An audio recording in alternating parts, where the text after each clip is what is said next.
Hello, hello, hello, and welcome to the show. Oh, welcome to Wrestling with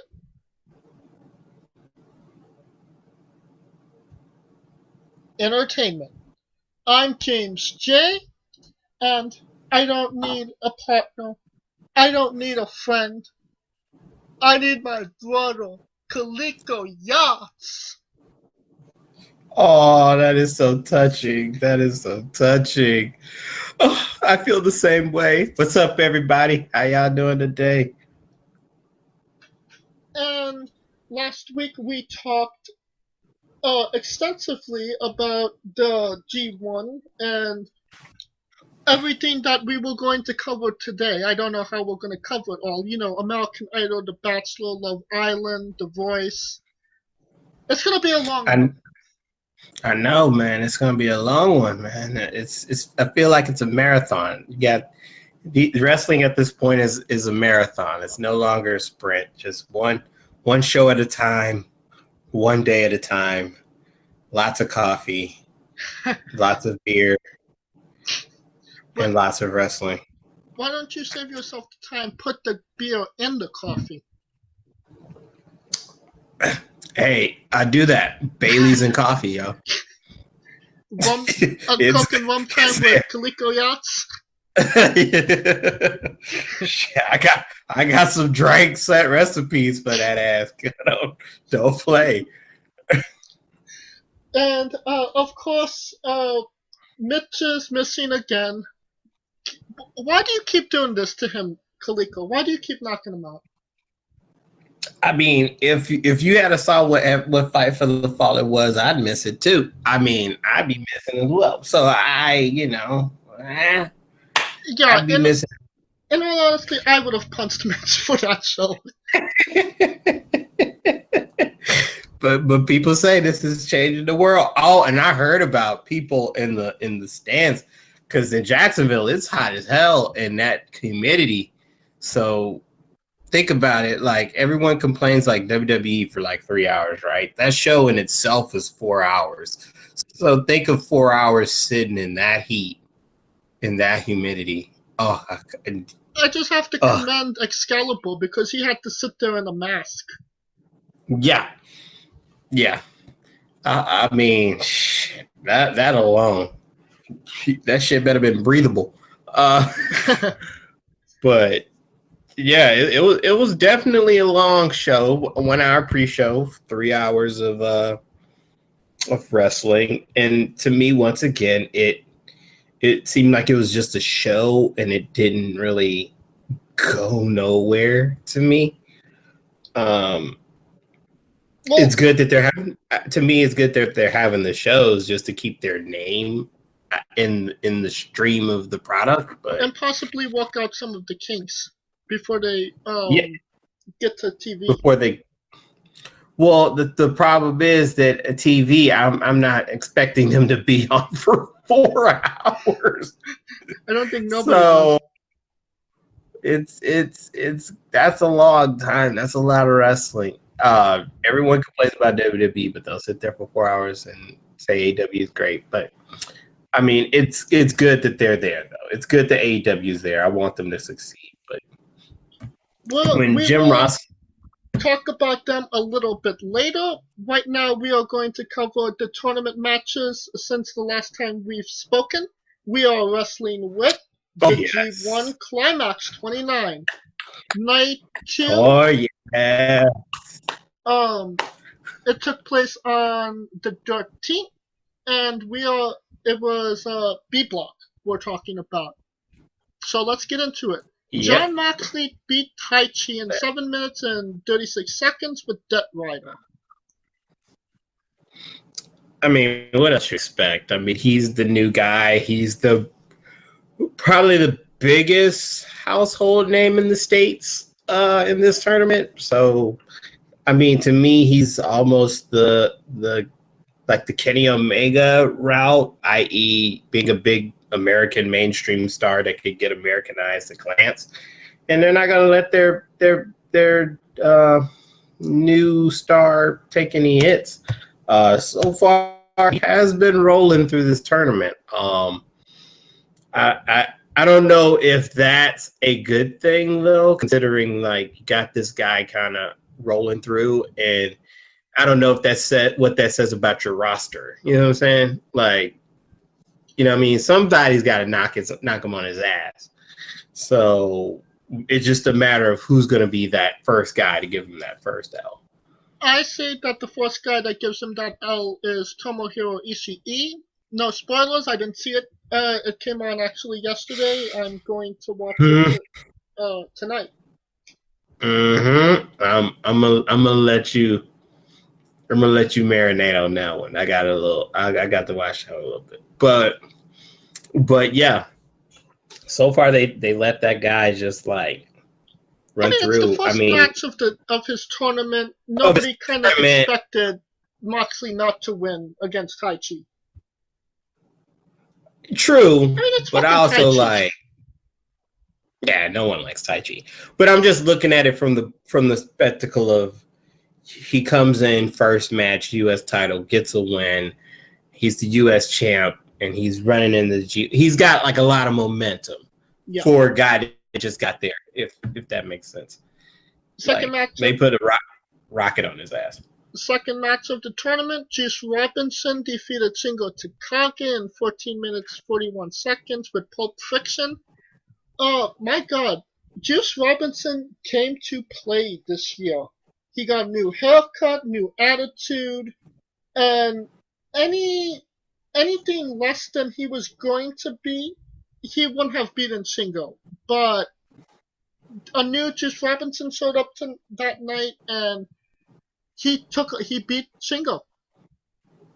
Yeah, I mean, to me, like we were speaking a little bit earlier, it just seems like last year it just seemed like he was like the woe is me guy, right? Like every loss, and he's just like, oh my God, if I can't do it, I should be here.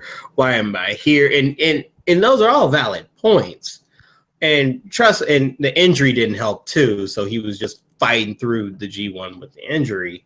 So right before the tournament, he takes on Moxley, takes the biggest loss probably of his career at New Japan at that point, and it just became the inflection point for him to make a change and to look in the mirror and become serious. And so far, he's another guy. Like, he surprised me because we were thinking he would be somewhat okay, but early on, he's turning himself into a contender, early contender to win the B block.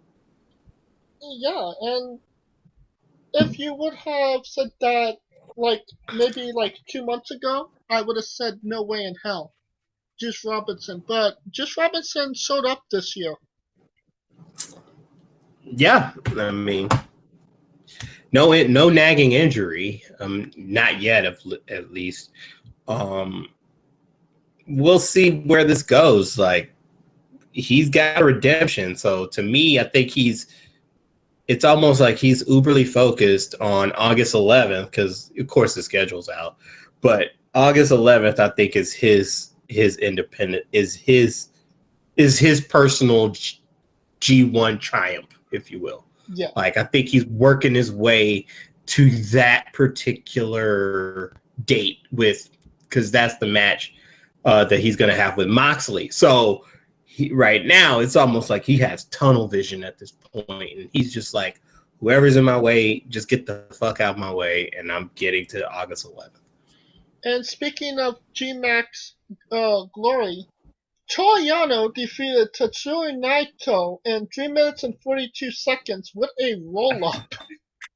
First night, second night of the tournament, and already there's a controversy and a shocker. Yes, the shocker of the tournament. I was like, what the fuck? This is up there with Kenny losing to Yoshi. This is up there with Juice upsetting Kenny. Like, these are, like, when you look at biggest upsets, this is definitely up there, because a guy, no disrespect to Yano, because I love Yano. I love his antics. I love his, but the way he comes off, he got no damn business beating Tetsuya Naito. And Naito should very well, damn well know better. And that's the worst part. Like, that's what makes it worse. Like, you can see Kenny losing because he gets a little over cocky. But you've seen Chaos and LIJ battle each other forever, and you wouldn't think Naito would know better. And sure enough, he got caught. I kept thinking, why isn't he taking off the shirt? He didn't take off the shirt. But he didn't take off the shirt. And then I was like, oh shit, he's not going to win this match. Yeah, no need to take off the shirt. You should have known. You're absolutely right. He should have known better. But you said, like, Yano don't have any business beating a Tetsuya Naito. Isn't that what Yano is all about? He gets the wins when they matter. He knows how to pull off those crazy victories. That's true, but it's one thing to pull off a crazy victory. It's another to pull off a victory against, in my opinion, New Japan Stone Cold Steve Austin. And you have to imagine he's getting a title opportunity at Naito. Oh yeah. So that's what's going to be more interesting, because if that's going to be like that's the one match I'm looking forward to now. I'm like, yo, let's see what Yano does, because Yano could very well do this shit again. Oh, without doubt. And become the last upset Yano made this G1 tournament. Yep. But I can see Yano with the title now. It'll be interesting. It'd be interesting to see what he would be as the Intercontinental Champion. Maybe he'll develop a Juice Robinson attitude where he's completely serious now. That, or, as long as he doesn't try to pawn it like Naito did a couple years ago. Okay, I don't think anybody other than Naito is crazy enough to pawn the championship. Hey man, that was the dopest segment ever. My man was like on the Japanese pawn shop, like, yo, what you gonna get me for this, yo? And he should know better, because that's only gold plated. It's not solid gold. He should know that gold plated. He threw it against the stairwell and broke the motherfucker. So yeah, New Japan's props are not very stable. Alright. Nah. Next match. Tomohiro Ishii beat Jeff Cobb in 18 minutes and 33 seconds with a vertical drop brainbuster. Hardest hitting match of the night? Yeah. It just continues that disappointing windfall for Cobb, though. I mean, you think about him not getting the ROH title and now losing the first match of the G1. He's in a little bit of a funk. So, and I really thought he was going to win this match, because Ishii's never openweight champion. Get Cobb that title match. That title match, yeah. Yeah, I don't see it, but I didn't see it in the beginning, because, like I said, to me, him depending on how he did in that title shot, whether he won the ROH Heavyweight Championship or not, to me was like whether or not like momentum would be carried into the G1 for Jeff Cobb. And the fact that he lost it, to me, is like, he's going to feel bad about that, probably be kind of focused on that part, not really paying attention to the G1. And you can't not get caught sleeping with Ishii, no matter how bad, in a funk you get losing the ROH title or blowing an opportunity. But hey, it happens. He's in a little funk. We'll see where it goes from here for Jeff Cobb. I think anytime you lose to Matt Taven will definitely put you in a depression. Yeah, shit. Yeah. Ask Jay Lethal. Yeah, he's been on a losing streak himself. Yeah, that's Jay Lethal, boy. shit. Next match on the card, and the main event, I might add, Hiroki Goto defeated Jay White in 21 minutes and 6 seconds with a GTR. This was when I thought Jay White would win. I mean, I guess that just shows you, like, I guess Goto coming back and getting that pop. It resonated, I guess. I thought this was one to get Jay White looking like a threat to win to be a contender for the B block. Didn't happen, obviously. But the bigger thing is, like, let's see where Goto goes, because it's what Goto, Ishii, Yano, yeah, it's a couple Chaos members in this B block, so we'll see where it goes when he gets to those guys. But so far, it's not a bad start. Not a bad start for him at all. What I see it is not to put Jay White over, because Jay White is the most hated man in New Japan. He's over like Rover. It was more of a redemption story for Goto, because Jay White beat him a couple months ago and was like, why should I fight Goto? He's nothing. He's a nobody. I'm Jay White. I was IWGP champion. And that was just to avenge that loss, in my mind. So it made sense that and if Jay White wins the G1, gets that briefcase, then they get that rubber match. Yeah, okay, that makes sense. That makes sense then. We'll see how it goes. Yeah. We'll see where that goes.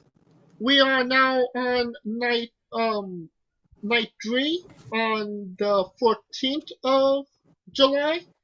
Match 1 was Lance Archer defeated Bad Luck Fale in 10 minutes and 12 seconds with the everybody dies call.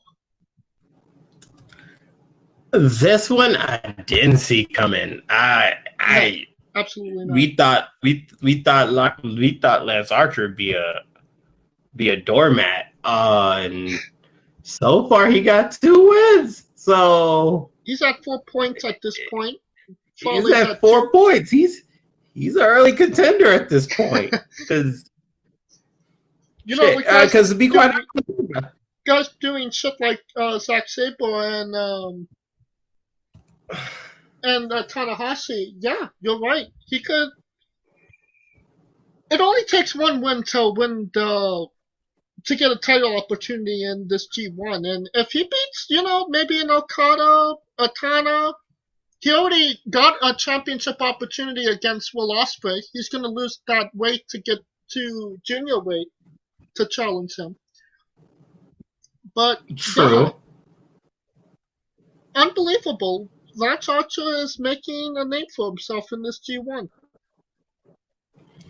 And you look at the G1, 10 is a respectable number, and he's halfway there. Like, he's almost halfway to 10, and that would be a hell of a showing. Like, usually you would think 8 is okay.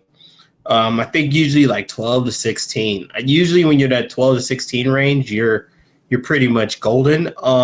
As far as like getting to win the block, but a 10 to 11, you're usually respectable. He's already like halfway there, and that's why I say, like, that's where it like gets you, where like these little wins right here, and next thing you know, you look at him, he's like, holy shit, how the hell did he get 12 points? And you're like, what? Like, what? And that's where it comes, man. That's where it comes. I think New Japan is trying something with Lance Archer. Maybe see something, if something's there, and maybe give him a push after this G1. Yeah, we'll see. We'll see where it goes. Yeah. Because there's a lot of more. Well, the J Cup's coming, so maybe they'll do something with them there, or maybe they'll give them some title shots down the line. Maybe But we'll see how he does it when he fights like the Okadas and the Tanahashis, and we'll see where it Next goes from there. match, Will Ospreay defeated Sonata in 17 minutes and 6 seconds with Stormbreaker. All I They gotta just say fucking is bullshit. yes. Thank you. I thought I was the only one. Like, oh No! god, like Who the fuck saw Will Ospreay beating Sonata? He has no business beating Sonata. you think I was the first one that said that. You forget he's beating my favorite. So he's beating the guy I picked. And I'm like, Jesus, that's not a good look. Yeah, Because and to me, you have him winning the block. I have Kota Ibushi winning the block. shit, I haven't winning the whole goddamn thing. But but that's the worst part. But yeah, it's not a good look for Sonata. It just shows that every night is a different night, and you better be on your P's and Q's. He just got caught. He got beat. And this night, Ospreay was the better guy. I don't believe that, but that's the results that happened. And shit, just it Sonata still is like shining so far though. Like he's been the guy to watch in this tournament in the A block for me. And both guys are both at 2 points at this point. 2 nights into their G1. Yep. Next match, Kazuchika Okada defeated Zack Sabre Jr. in 12 minutes and 1 seconds with the Rainmaker. What you expect? Zack Sabre Jr. is at 2 losses at this point. Okada's at 2 wins. Yep. I mean, you already knew Okada was going to be up there. He is the man. He's the man there. He's the heavyweight champion there. But I didn't expect Zack Sabre Jr. to lose this match. I didn't have Zack Sabre Jr. Like, Zack Sabre Jr. always does very well in this tournament, and giving him that title opportunity kind of made sense to me. That's why I kind of begrudgingly penciled him in to beat Okada in this match. But I happily accept the loss knowing that Zack Sabre Jr. lost. You know what I mean? But to me, it made sense because Sabre won the New Japan Cup and lost to Okada. So, but a couple months later, he beat Okada in England. Yeah, but I'm saying when it counts, Okada beating that ass. Like when the belt's on the line, Okada's beating that ass. Like Okada's Okada. He's probably the best wrestler in the world right now. And again, it shows you how unpredictable the G1 could be. Next match, Kota Ibushi lost to Evil in 19 minutes and 11 seconds with everything is evil. Is it me or is there a curse with people who lose in the finals or lose? Because like all the guys who like were almost there winning, the next year they don't start off like as hot.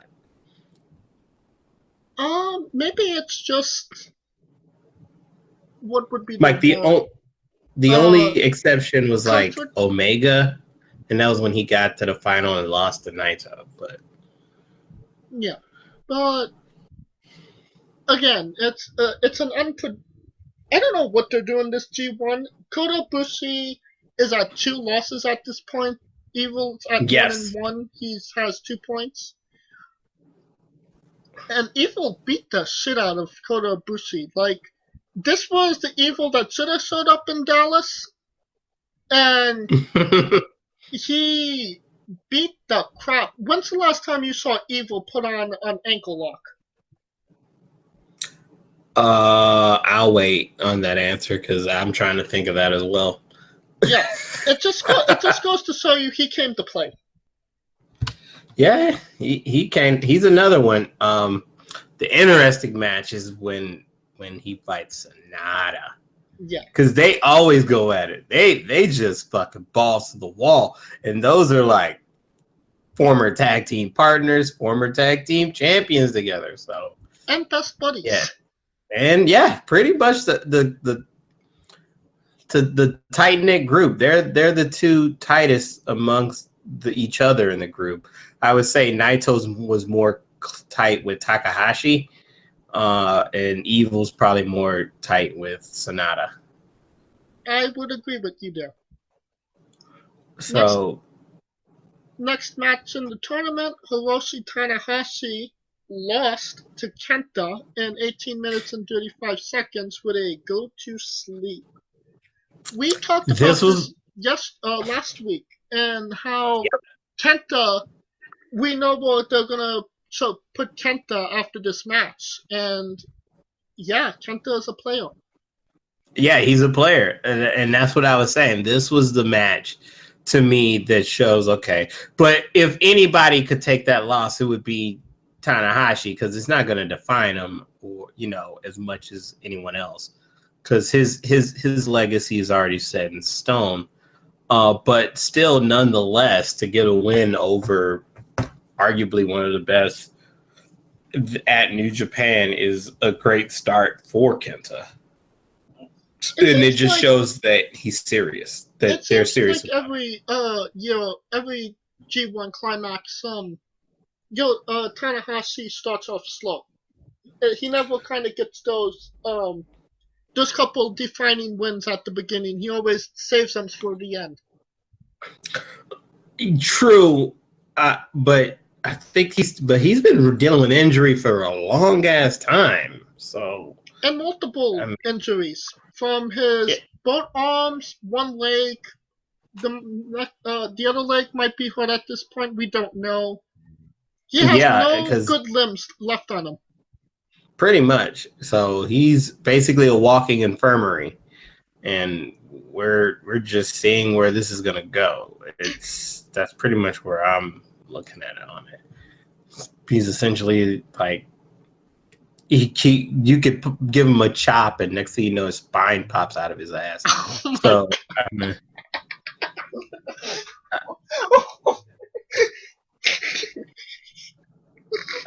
I'm serious. This could be like some Mortal Kombat shit, like some brutality shit, like. Because I'm surprised Kenta didn't do that, because Kenta's got some hard ass kicks. Because that guy, he'll kick the soul out of your body. So I'm surprised the spine didn't pop out on Tanahashi. Well, he hasn't fought Evil or Kotobushi yet. Yeah, that's even worse. I'm scared, boy. We need to start a hashtag pray for Tanahashi, like straight up. Hashtag pray for Tanahashi. Man, this dude's about to get. In America, he might be on the first 48, because this dude's gonna get murdered if he keeps getting into this. There's 3 guys that I was looking at and thinking they might not actually finish this G1, like not finish it at all, and that was Tanahashi, Will Ospreay, and Kenta.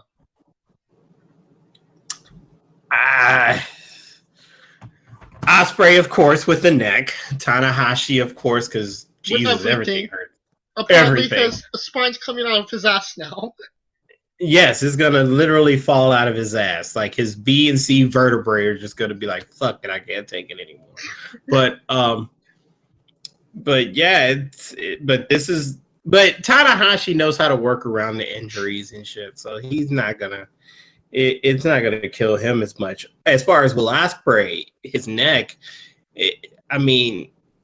essentially his whole offense is essentially high flying. So that deals with like torque and physics and making his body do things that it shouldn't do. So that could mess up his whole game. I wouldn't be surprised if he get pulled out of the tournament. He might try to fight, but me personally, I wouldn't be surprised if they just like either that's an automatic forfeit against people, so that way it's not as bad, or knowing him, he's going to want to keep fighting it. And maybe he'll take some L's because hell, it's the neck, and everybody knows to work on the neck. Yeah. And Kenta being the last guy, knowing that he had injury after injury after injury for the last 5 years. And this is kind of like the first test that he's had to put all those injury rumors to bed. But, like, Yep. just when he was getting back started up in NXT again, he got injured again. So Yeah. I'm You're kind of waiting on it. wondering, is that going to happen here where things are a little bit more snug? We'll see, because you forget this is like these are like his first couple matches back in, as far as just wrestling period, let alone wrestling his style. I think once he gets comfortable, he'll be okay. Because I mean, shit, he was the man in Noah, so and there are no slouches there. May not be as big as New Japan, but it's not like they're pity pat playing pitter pat or whatever over there. So I mean, we'll see how this does as far as taking a toll on his body. He might be the one getting the benefit because of the fact that he was able to. He probably had the most rest amongst everyone there. I mean, considering when you think about it, like his biggest curse in not wrestling is his biggest gift, as in not taking that brutality on his body. It's a double-edged sword. Yeah, it is. So it just depends on how the body responds with that. All right, next, we are on the 15th of July. We are B-Block action, and the first match up was Toru Yano lost to Shingo Takagi in 6 minutes and 16 seconds with the pumping bomber. I find it hilarious that Shingo beat Yano where Naito couldn't. Yes, that is the irony in this. Like, he gets the biggest win of his life, and he can't even keep the momentum for that long. But that just tells you how Yano. I mean, his character in itself is inconsistent. So I mean, the only thing consistent about his character or about Yano is the fact that he's going to want to sell them DVDs. Yeah, gotta make that much money. Gotta get that money, and he's just gonna try to trick a motherfucker as much as he can. So those are probably the two most consistent things about Yano. Just going back one moment ago, Tanahashi's at 0 at this point, and Kenta's at 4. Yano is at 2 points, and Shingo is at 2 points as well. Yeah. So those early starts, man, it's those early points that. After the match, I found it hilarious. Shingo was like, "Hey, you almost made me cheat in that match to win." I know, right? Like, yeah, it's crazy. It's crazy, but Yep. Next match. Yep.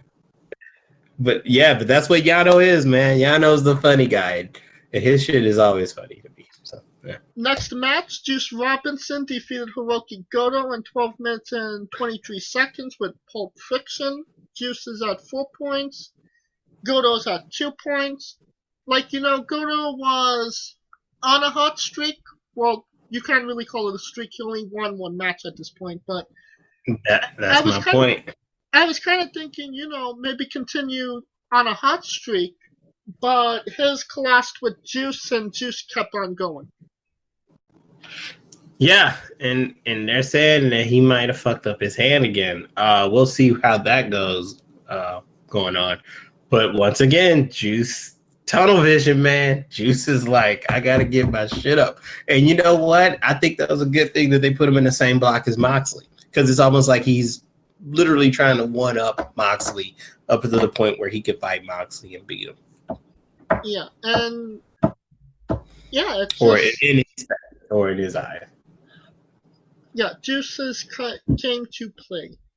Next match, Jeff Cobb lost to John Moxley in 8 minutes and 54 seconds with a rope-assisted DDT. This is 2-0 for Jeff, 0-2 for Jeff Cobb at this point. A little disappointing, considering his reputation. Not disappointing with Moxley because you knew what that was going to be, or at least I felt that what that was going to be. I think he could have beat Goto and would have been 1-1. I mean, at this point, he should have been 1-1, but 0-2. He let that one slip away with Goto. Because you think about it, he loses to Goto, Goto loses to Juice. Yeah, it's just so a circle. But who does Jeff Cobb win? Who does he get that victory over that makes him look like $1 million and want people to come see Jeff Cobb next time he gets a title opportunity? I mean, he lost to Ishii. He lost to Cobb, Moxley, who's United States. He lost to Moxley. Maybe Naito. The way it's looking like he could. I mean, honestly. I mean, maybe Naito. I mean, even if you get a win over Taichi or Yano, those are expected. So I think it won't get serious until he faces Naito. I would say Naito, Goto, Tagachi, those three. I mean, this match wasn't even nearly as competitive as the Ishii match. No, because it's Mox. I mean, Mox got the rocket to his ass. So I mean, that's the one thing I was saying like a little while back. I was saying like I don't know if I could see Moxley winning, but it would make it a lot better for New Japan, the wrestlers in this tournament, to at least give them hell, right? Like, yo, you're winning, but you're barely. But when these matches are like 7 minutes, 8 minutes, I mean, yeah, Mox is good, but it makes your roster look weak in a sense. You know what I'm saying? I get that, but he's only had 2 matches, and one was against Taichi, who nobody really expected anything of Taichi. Nobody does. And well, true. Another match against Jeff Cobb, who's technically a Ring of Honor guy. So he hasn't gone up against Ishii yet. Like I've said, he hasn't gone up against Jay White, Naito, the big 4 guys. So I think it's kind of like a wait and see moment. I mean, for now, I mean, you say that, but to me, I just look at it like the fact that you got him night 1 winning the belt it says a lot about the faith in the roster. I'm just saying, like, that says a lot.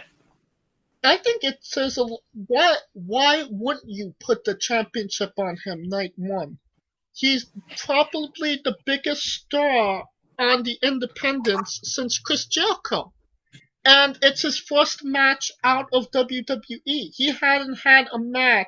The last match he had was The Shield versus Drew McIntyre, Braun Strowman, and Bobby Lashley. True. Even before he got into an AEW ring, he was on New Japan TV. Before anybody else, he won a championship. You know he's staying. Well, we'll see. We'll see. We know he's staying for now. We'll see what happens when that TV AEW starts. If the money is better in Japan, which I know it's better. Yeah, it's gonna be hella better. Yeah, they'll be. I'm gonna pick New Japan over AEW. That's my thoughts. Next match on the card, Tomohiro Ishii defeated Jay White in 19 minutes and 13 seconds with the brainbuster. Ishii's at 4 points. Jay White is at 0. There's your pick, boy. I mean, he put his ass through the ringer, yo. Like, I don't know what they're doing with White. I mean, I get it. Maybe, you know what? Maybe because the first matches were against two people.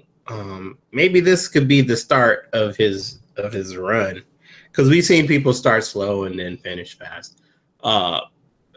But you know, I mean, when aren't you going to get your ass kicked by Ishii? True. But I will say this: Ishii versus Moxley is gonna tell me what the fuck's up, okay. Because that's gonna be the match that tells me what the fuck's up. Because he's at 4 points, Moxley's at 4 points, so this tells me who's the break. Because I mean, Jay White losing to Goto. Okay, Goto's first match back. He's fucking hot at the point. Got it. Him losing to Ishii. Ishii is this badass motherfucker. Trust me, I seen that dude in person. He looked like he could break me off in the alley. Yes, I got it. So we'll see how it goes with Ishii and Moxley, because that'll tell me a lot. I mean, it will. That'll tell you a lot as far as like having New Japan, how they see Moxley in their mix. But as far as this, Jay White, he's got to get on his ass, because at this point, he's 0-2, and he's still got Naito, he's still got Moxley, he's still got Tagachi, he's still got Cobb. He's got a murderer's row. I mean, at best, maybe Taichi and Yano, but those are probably his two guarantees at best. But the rest of it looking like a fucking murderer's row, and you can't even put. And he still got Juice, and Juice ain't no bitch in this tournament. So the pressure's on. The pressure is on. The same night as Moxley's taking on Ishii, Jay White is taking on Yano. So if Jay White loses that Yano match, we know that Jay White is not making this finals. Yeah, if he loses to that, you might as well kiss his ass goodbye. Yeah. His briefcase chances might as well go out the fucking window, because ain't no way. No fucking way.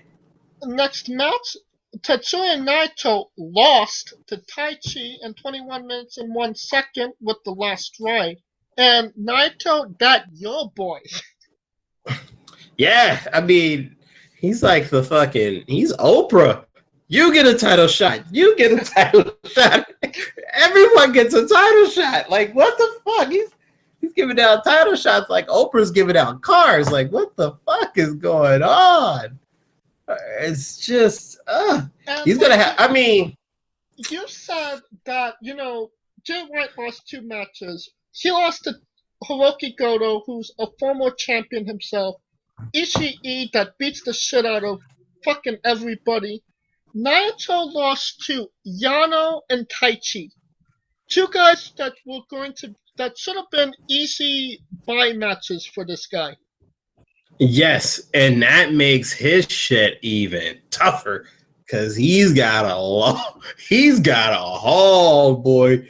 He's got Juice, Moxley, goddamn Ishii, Jay White, Jeff Cobb, Hiroki Goto, even Tagachi.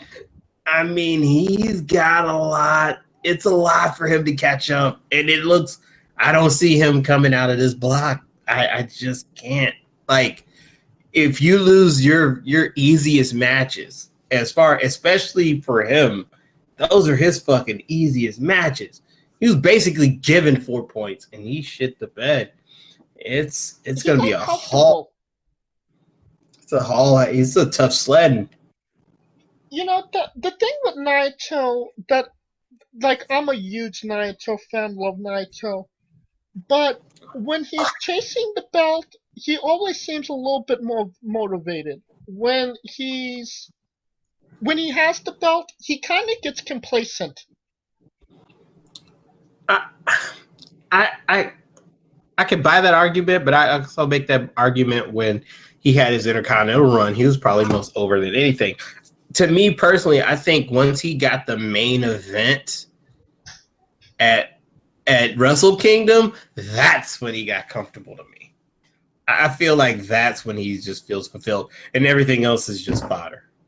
Because when you think about like how his personal fucking strife as far as like winning the G1 and getting the main event, and no one cared, and they kicked, and the fans voted him out of the main event, and him getting that redemption back being to the main event, I think that was more satisfying to him personally than any title he'll win. True. And I see your point, and it's actually a pretty good point. Like, yeah, he thinking back on it, that was kind of the point where he kind of got complacent. He hasn't really had a IWGP Championship shot since then. Yeah, because he definitely could be an IWGP champion. He's beaten Okada before, so it's not like he's a slouch. I just think that the personal satisfaction of and that's nothing wrong with that. Because I can see like when he was at that low point, and now the crowd went from not even saying anything. Like it was at a point where he would come out and the crowd would not even react. Like, bro, that's got to be the most frustrating thing ever, right? Like, and now the crowd's like hot as hell for him. So, but we could agree that Naito, as he is now, couldn't beat Okada. He can't even beat Taichi. He needs to get his ass into gear. True, but and these losses only make sense if one of the two guys in that A block is moving up, or it only makes sense if Takachi's going to heavyweight, Sonata's going to heavyweight, or Evil's going to heavyweight. You see what I'm saying? Because to me, I think him in that IC realm, he feels more comfortable there. I guess. Because he's over. I think he proved his point. I think he feels at the point he's more. I think he's bigger than the title at this point for him. You could make that argument. You could definitely make that argument. That's what I think. That's what I think he feels in his head. Next night we are on night 5. Yeah, 5. On the 18th of July, it's Kenta defeated Lance Archer in 11 minutes and 58 seconds with game over, which is basically just a label lock. Kenta is at 6 points. Archer is at 4 points. That hot streak Archer was on has now disintegrated. I mean, that's not a bad person to lose to, though. But no.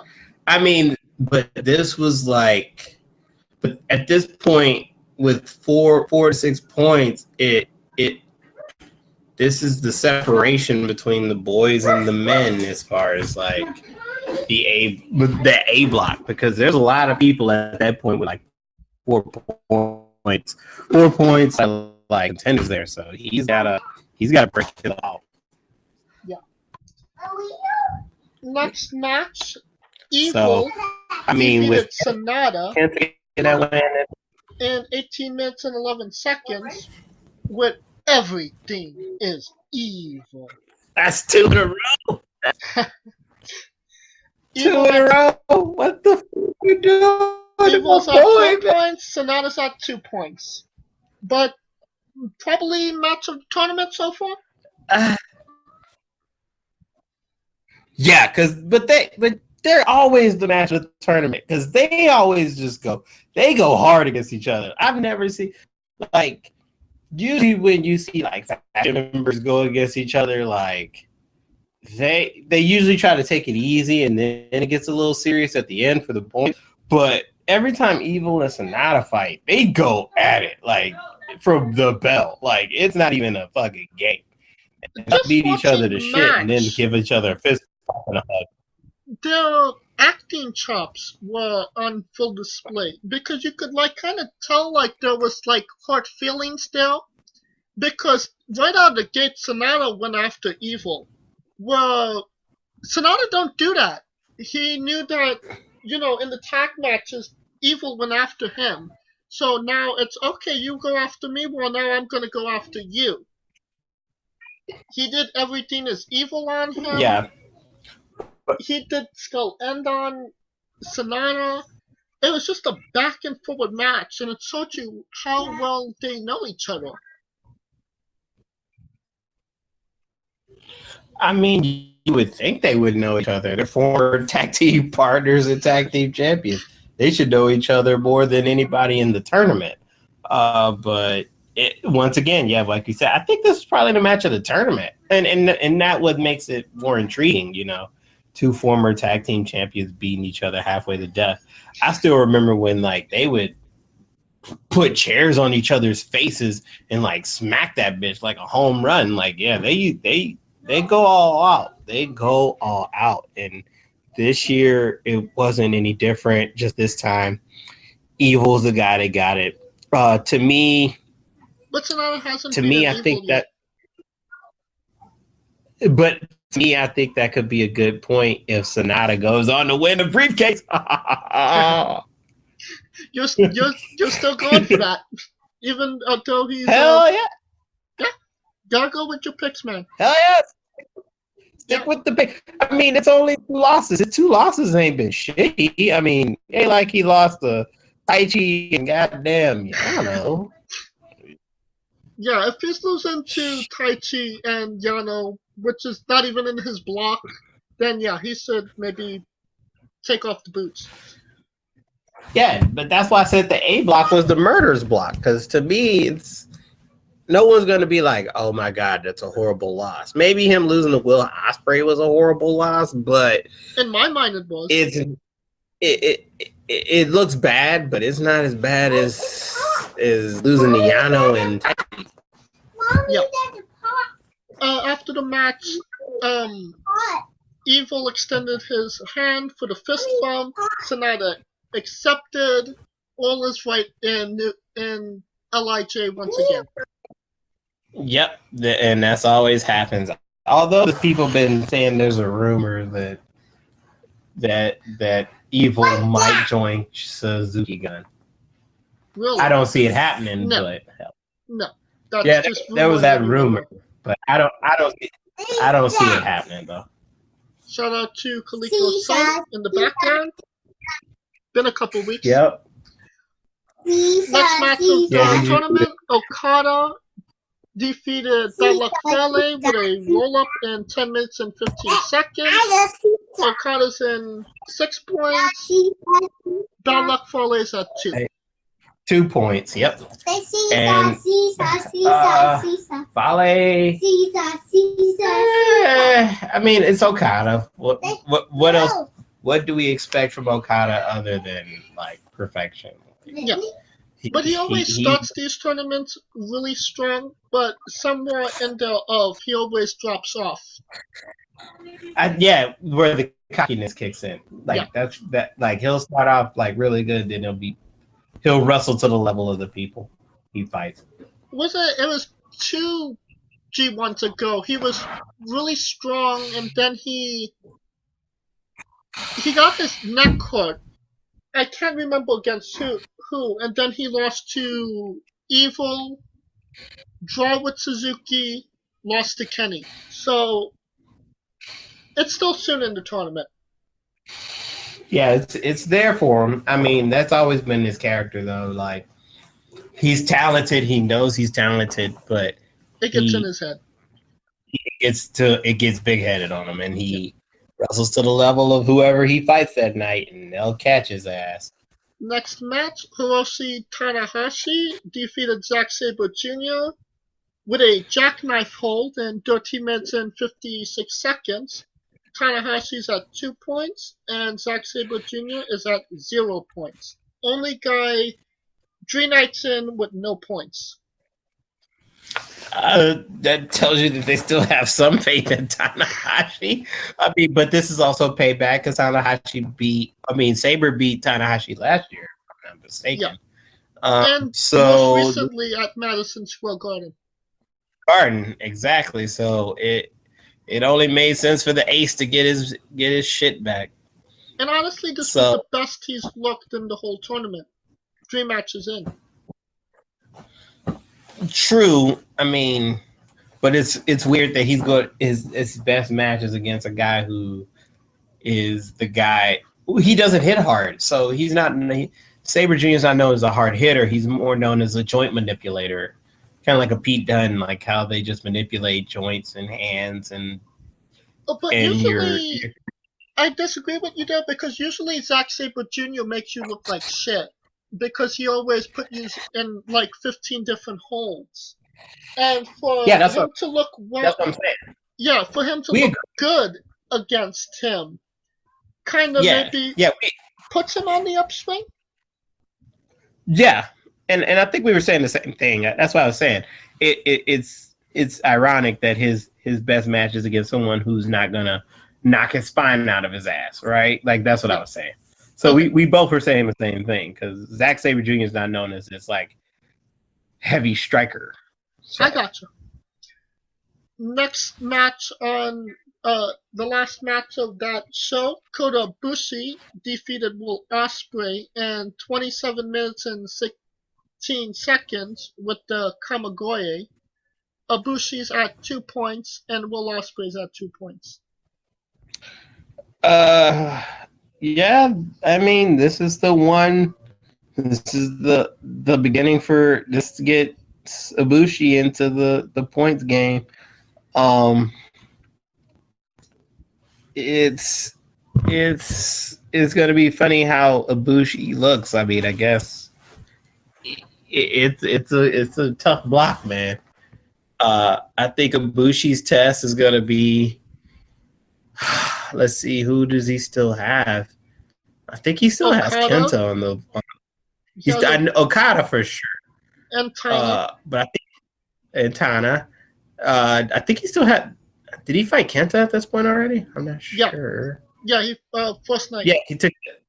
Yeah, he lost the first night to Kenta. So okay, so those two would probably be biggest his biggest thing. I think the biggest match for him would probably be Okada. But then again, everybody's biggest match is Okada in that block. So And just think of it, he's fighting Okada on the last night of the tournament.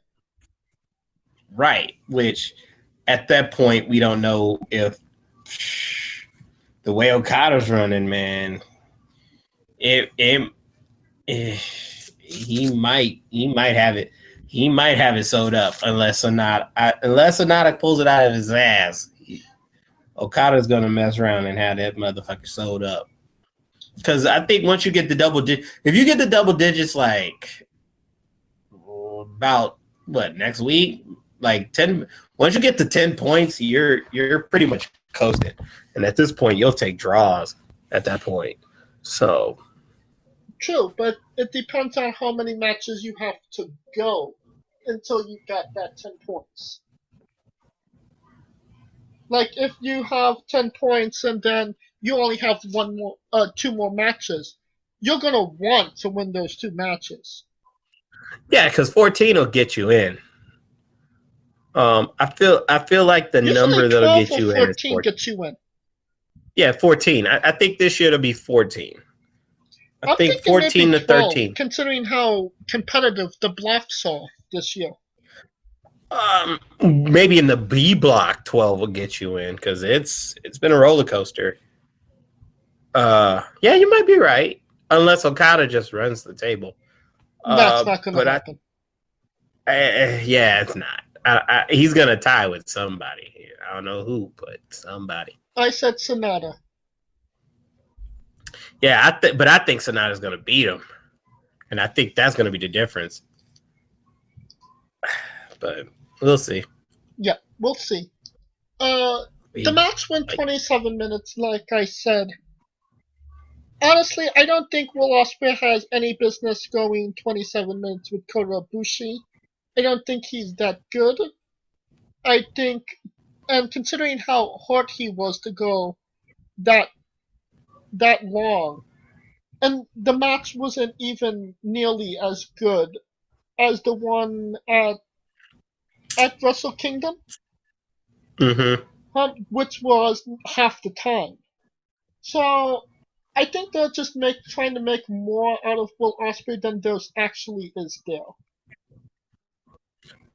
You could make that case, but I mean, he's also like, I think in this block, he's the biggest name, the biggest gaijin name. So they're kind of giving him a little shine, right? Like, True, but like but yeah, they could have left him in the junior and nobody would have cried. true. That is true. That I'll agree with. But I just feel like his style is, and no disrespect, but his style is not meant for telling a story. It's more for the spots, if that makes sense. No, And that I'm not actually trying to say makes complete sense to me. I'm not trying to say he's a spot monkey, but technicality is not his thing. Yeah, Which in his showed against Sonata, I mean personally, and because Sonata is like, you see a guy like Sonata, his trajectory is going up in that technicality. It just shows that Sonata can wrestle many versatile styles. Vice Osprey, he's at that one style, that 205 live, Super Junior, cruiserweight, flips and shit style, which is nothing wrong with it because hell, he's got more balls than me to do it, but it only could do so much in this G1. yeah, yeah. You pretty much put it. You got nailed down. Nailed it. Nailed it. And that should do it for our coverage of the G1 so far. Now we are wrestling with AEW Fight for the Fallen. Initial thoughts I on the mean, show before we go in depth in it. is it us fighting with Fight with the Fallen, or was it Fight for the Fallen wrestling with us? Because I swear to God, this thing was like, woo, woo. And people say this is competition. I'm like, ooh, ugh, If I had to ugh. put if I had to put the three competitions, Ring of Honor, AEW, and Impact Wrestling up again, if I had to put them in order, I would say Impact is number one, AEW second, Ring of Honor's third. That's But how I view it. Ring of Honor is only third because of the talent. Yes. They're only third because of the roster. It ain't because of the wrestling. That's for damn sure. And their shows have been less than stellar at this point. I don't know, they just kind of dropped off a little bit. A little bit. Shit, half their fucking roster depth. Okay, That's a a lot. precipitous, if you will. Like shit. Half the roster depth. That's bad. There's a difference. But this show overall, it was supposed to be it's a fundraiser show, so it's not like, it was this, uberly storytelling show. It was just a show to raise funds for a good cause, and that's good. Uh, to me, Cody, after talking about there's a war, not after this show, buddy. Maybe All Out, but not after this one. The first match on the night was Shoko Nakajima and Bea Presley defeated Dr. Britt Baker and Riho. A major thing out of the match was Paisley just launch just she darted Britt Baker's head into the mat, and it looked like she broke her neck.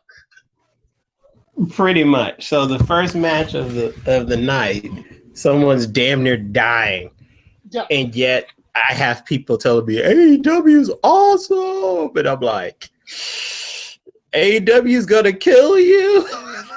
Yo, if you're a woman, if you're a female wrestler, AEW is gonna kill you. Get the hell out, girl. But anyway, yeah, but And it it's just worth shows. noting that she did get a concussion, serious concussion. Yeah, very serious concussion. So I'm thinking like, they got a lot to work on that women's division. So it just shows like, especially when they're working with different. They're trying to do the ROH New Japan route, but with the women, I feel like they just need more time to gel with that stuff, and it's showing. It's definitely showing. And it's not a good sign that the girl that essentially is going to be the figurehead of the women's division gets injured in only her second match in the company. Yeah, and we'll see how that goes for All Out. So it's a month, but these concussions though, and she could get clear, but those concussions can last for like a fucking while. So Yeah. I'd say ask Daniel Bryan, but he doesn't remember that time. Yeah, that's true too. Alright, first match on the actual card, that was the pre-show. Salt of the Art, MJF. Better than the greatest ever, Sammy Guevara, and the Perfect 10, Shawn Spears, defeated Jimmy Havoc, Darby Allin, and Joey Janela.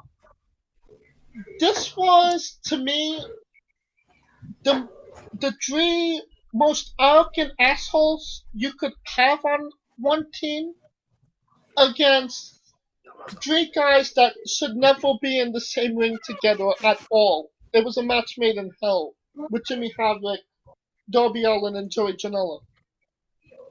Yeah, but this also tells me it just shows like I know it was a pre-show, No, this was the actual but show. oh no, not a pre-show, but I'm just saying not pre-show, but an exhibition, if you will. That's what I meant to say. An exhibition. I know it's an exhibition, but this is where like these shows is where you can actually build stories, and I don't see the story of Shawn Spears fighting Jimmy Havoc, Joey Janela, and Allen after he just came and rocked fucking Cody for no apparent reason. You see what I'm saying? Yeah. No, So they're not putting nothing together with that, right? That would have been like, what good is that creating that moment if there was nothing to capitalize on it for the next show? yeah, and Shawn Spears pinned Darby Allin. Which it Yeah. makes sense that Shawn Spears would have gotten the win because he's gonna fight Cody at All Out. But again, And he's the WWE guy. Darby Allin, who you just said like he rocked Cody, he suffered the loss when he hadn't had any losses at that point. It kind of would have made Right. sense if he defeated Jimmy Havoc or Joey Janela, Joey, but considering Joey Janela just took the L to Mox. and Jimmy Havoc took the loss to Hangman. Yeah, so one of those two could have took it because Darby just promoted himself. I guess it makes sense if they're going the Shawn Spears Cody route to go, I beat the guy you couldn't beat. If they're gonna go that route. So we'll see we'll see how it goes because this was supposed to be just a fundraiser match, so we don't know if anything's going to carry over from this match. I mean, oh no, the things are definitely going to carry over from this event. It already we'll talk about a little bit later. Let's go. The next match, Brandy Rhodes pinned Ali with Awesome Kong at ringside.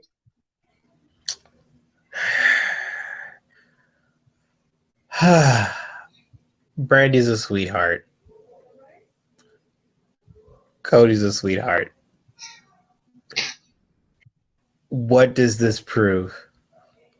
Just Because goes you're to show you that because you're he put his wife over in a match.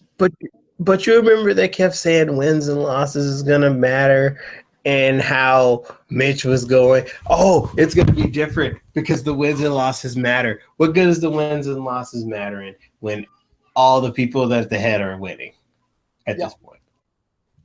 I mean, I could make the argument that Allie is a better wrestler. I could make the argument that Allie's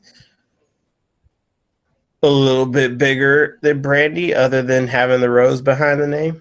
I could make the argument, but what did the match do? It was 11 minutes. It was a long time. 11 And it minutes is a wasn't a long very time good for match either. It was very sloppy. right. 11 minutes is a long time for that match, and for her to get that win, it's like After the match, Archer Kong came face to face with Awesome Kong. Which means they're going to push that for All Out. Yep. I mean, I'd like to see it. Yeah, it would be nice. I mean, but Awesome Kong is probably more known as the Glow Girl now, so get that name recognition out there. Yeah, why not? Awesome Kong is probably the most famous female wrestler they have on the roster, probably. Yeah. No argument there. No argument there. She getting that Netflix check. She like, shit. Shit. I have it on good authority that those checks aren't as high as you might think. Well, they are if you're a male. Hi-oh. Hell, they try to give Eddie Murphy 70 mil. Just side note. But anyways, back to the next match. Next match, Dark Order defeated Jack Evans and Angelico and Luchasaurus and Jungle Boy with Marco Stunt. Mm-hmm. This is one that actually made sense to get a bye. So we got the Dark Order with a bye, the Best Friends with a bye. Does that tell me they're gonna meet in the next round or maybe the finals? We don't know, but we'll see. We just got to see how this bracket fills out. But we do know the Dark Order and Best Friends are in it. I don't know if the Bucks are going to do it. They might do it, but considering that those teams are getting first round buys, I feel like that's just a setup for them to meet in the finals. I think the Dark Order is actually going to fight Best Friends at All Out for that bye spot. No, I think they got. Wait a minute. So the Best Friends are fighting All Out or the Dark Order for the bye? No, I think they're fighting in the bye match. The first round of the tournament. Man, this shit don't make sense to me. Because last I checked, I thought the Best Friends got the bye. And now you're telling me Dark Order gets an opportunity for the bye. So that means it's going to be Dark Order versus Best Friends for the bye. Like you see what I'm saying? The saxophone makes my head hurt. Tournament matches. You're going more matches to get to a tournament in the bat tournament. Jesus Christ! Why don't they just announce shit like the G1? God damn it! Exactly. That it's a winding road. Like, so you mean to tell me the Best Friends are gonna fight Dark Order for the opportunity to get the bye after they said the Best Friends were going to get the bye? My head is hurting. My head is hurting already. But y'all swear WWE don't make sense. This shit don't make sense either. So only New Japan makes sense to us. Yes, only New Japan. But New Japan did have those rules there for 25 years, so they're not going to go against their rules like say WWE or AEW. You know what's the only thing New Japan don't have any going for them? They don't speak English, so that's the only thing that gets lost in communication. Yes, that's the only thing, the translation. But that tells you that that's a big indictment where we don't know their translation, but we can interpret their rules better than the fucking the American wrestling. Like that says a lot. That says a fucking lot. Get your shit together. Get your shit together, America. The street thing, a couple things I wanted to discuss about this match was, first and foremost, Marco Stunt interfered in the match. And he attacked Jack Evans and Angelico, and there was no disqualification. There was no hint of them getting disqualified. It made no sense. This was a WWE thing, if I had to say. Cody learned from the best. Yeah. And if we're ever going to talk about it, it's going to be right now. The commentary for this show was absolutely garbage. And it was more evident in this match, where we found out that the Dark Order, the Parts Unknown, is actually in Canada, and Jungle Boy's real name is Jack Perry. Who would have knew that the Ultimate Warrior was from Parts Unknown, Canada? Yeah. The announcers kayfabed the shit out of this match, and it definitely took me out of it. But that just tells you they're still trying to find the groove with that. Like, you know what? And this is the hardest thing I'm going to have to say, and it just sucks. The more and more I see JR commentating, the more and more I see why WWE let him go. It's hard to say, but yeah. It's hard. That is the hardest thing for me to say. Like, truly. But you know what I mean? Like the heart, the like it's funny because everybody says Vince is cold, but I don't see Vince being that fucking cold. Like, I think he has a touch on who has it and who doesn't. Especially when it comes to his commentators, I suppose. Yeah, especially when he's constantly in their ear. The only one that was on for this for the commentary was Excalibur. I thought he did a good job keeping everything Actually, no, he didn't do a good job keeping everything together, but okay, I was about to say. But he tried to glue the pieces that came apart. True. But it just shows you the kinks, man. The kinks you got to work out, and it just shows like people say, "Oh, I can commentate. Look at this shit and tell me you can commentate." It's not easy. It's not easy. But they're making Tom Phillips look like a prime JR. That's for damn sure. But was that a dig on our good friend Scooter Dust? No, never dig, man. I don't dig. I'm just calling it how I see it. Me personally, I'm here for the jokes. I'm always here for the joke. I'll joke on anybody. And that brings us to the next match. Hangman Page pins Chip Sabian.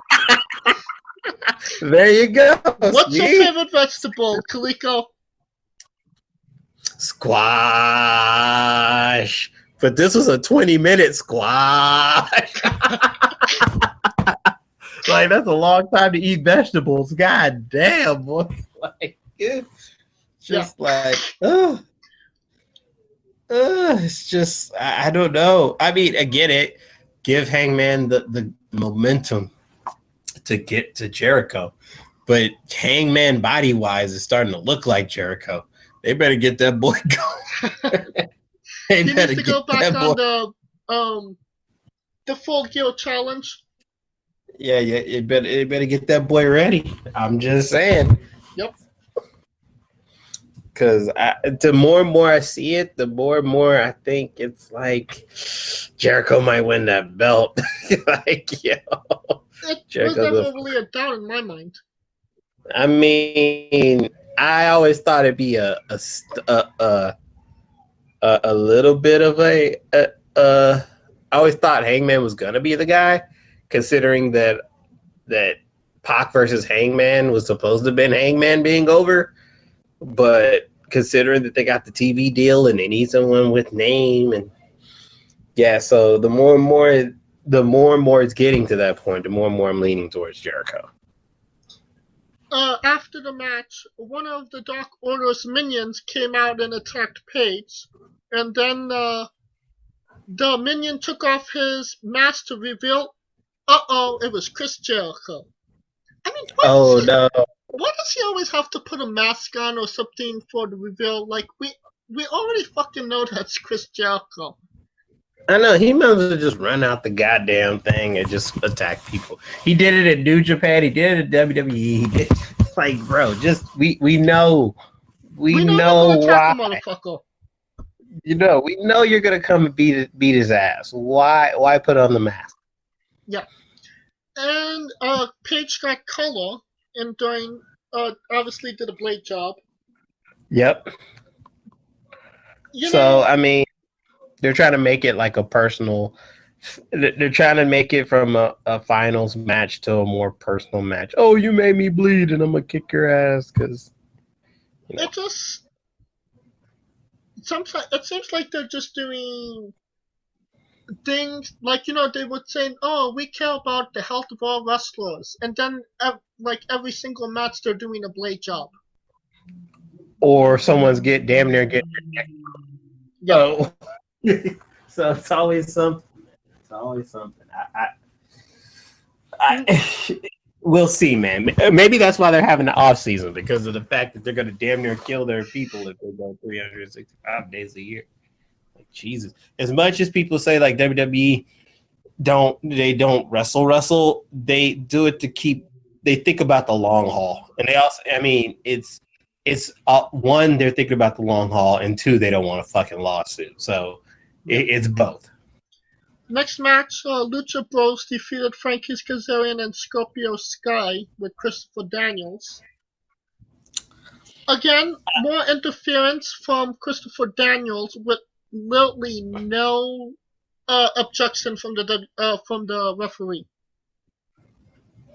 Yeah, I mean, but what? I mean, they're boys. They're the boys with Cody. I mean, it was just something to make the. I think it was something to give like a foil. But it was like, if it was not in front of the referee, if they did it in back of the referee, I totally get that. I like that.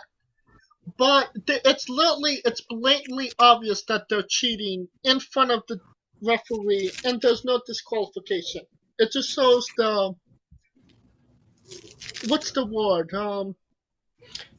The inexperiences of the referees. That or the nonchalant, it's either that or they don't care. One or the other. Yeah. Or every match is a no DQ match, like ECW '94. Like this bitch, every match is no DQ. So it's one of those two. It's either every match is no DQ or the rest are just inept. But I can't explain that part. But it was all just to get the Lucha Bros probably more. I mean, they're already over as hell, but just to get the crowd more on their side. So after they beat them, it's this exaggeration of against all odds we won, and we're going to challenge the Young Bucks at All Out to a ladder match, and it's on like neck bone. So. And that's a good match. Penta and Phoenix against the Bucks ladder match. Definitely going to be excited for that. But what's going to be on the line? That's what I was gonna ask. Like, what the fuck is on the ladder? Yeah. what the fuck is hanging? Because at least with the Bucks and the Hardys, it was tag titles. Yeah. So what? Wait a minute. Because that's right. Because you can't put the AEW tag titles in a ladder match because you're doing a tournament and you got people who we thought we had to buy and now they don't have the bye, and they're gonna fight the guy for the bye. And yeah, see what I'm saying? Like it's that Scooby Doo shit. That's what it is. It's the meddling kid shit. If I could make a suggestion, the Young Bucks children's custody papers. Oh no! Pentagon's grandma. What? Are they gonna put the lucha mask on the line or what? No, I don't. Pentagon Junior's grandmother up on the cable. No, let's not. No, hell no. Then we'll get. Oh my God, she's hanging like a pinata, and everybody's gonna say, "Hey, that's not right. We're a tolerant society." So let's just like avoid that altogether. Maybe Nicholas. Remember Nick? all four of them will get their ass kicked from Braun Strowman because nobody messes with his tag team partner. Yeah, that's what I'm saying. Put a little Nick on that bitch. So I don't know. We'll see. We'll see where it goes from there. But yeah, Kenny Omega pin Chima. Okay, that's good. Next match. Chris Jericho. I want to say that it was probably the best match on the card. Yeah, but Kenny Omega makes everybody look good though. Yeah, it just tells you how good Kenny is, man. He's just. It's true. Chris Jericho got on the mic with and he starting to talk about Jacksonville, how it's Jerkoffville. He still had Hangman Page's blood on his hands. What's kind of disturbed me highly that first of all, that's very unsanitary. Second of all, he didn't go to the bathroom in all that time. And if he did go to the bathroom, he didn't wash his hands, which is even more unsanitary. Yeah, that's a nasty motherfucker, boy. But I think he was just trying to prove the point. Hey, I'm willing to, but yeah, that's still nasty as hell to have somebody's blood on your fucking hands for that long. Because you gotta think he beat his ass at least 30 to 45 minutes ago, and he still got that shit. That shit should be dried up by then, like right, like that shit dries and gets to your dermis and your epidermis. You nasty sons of bitches. Yeah, and you don't know what Hangman Page got. I mean, honestly, it's all around unsanitary. But they're just trying to show how real they are. Ooh, real blood. No. How real as far as we're not that PG bullshit WWE whoop whoop whoop. But hey, good for you, man. Good for you. Hope you don't Bucks defeated the Brotherhood. It is what it is. Was there really any doubt in this match? Like, the only thing that came out of this match that really surprised me was that Cody took the loss. He got pinned with the 1-2-3 with the Meltzer driver. I mean, true, but I mean, it makes sense that it just shows like, oh my God, he's willing to take one for the team, for the family. But he didn't do it for a friend. He didn't do it for a partner. He did it for his brother. His brother. From another mother. True. Facts. Yeah, that's canon. That Facts. But yeah, I mean, what you expect? The Bucks are the hottest tag team on earth. And you think you're going to just because you're brothers, you're going to beat another set of brothers who hasn't betrayed each other. So yeah, let's just call a spade a spade. Yeah. But I think it was just more interesting about the afterward stuff with Cody, as far as like, we're coming for WWE and blah blah blah. And I'm looking at and as soon as he started talking that, I'm like, bro, you might need to go check and see if Britt Baker's okay. Like, that's the last thing your ass need to be worried about. Yeah, y'all need to be worried about if that chick gotta go to the Kaiser. Like, y'all trying to kill these motherfuckers. What did you think of the staging area?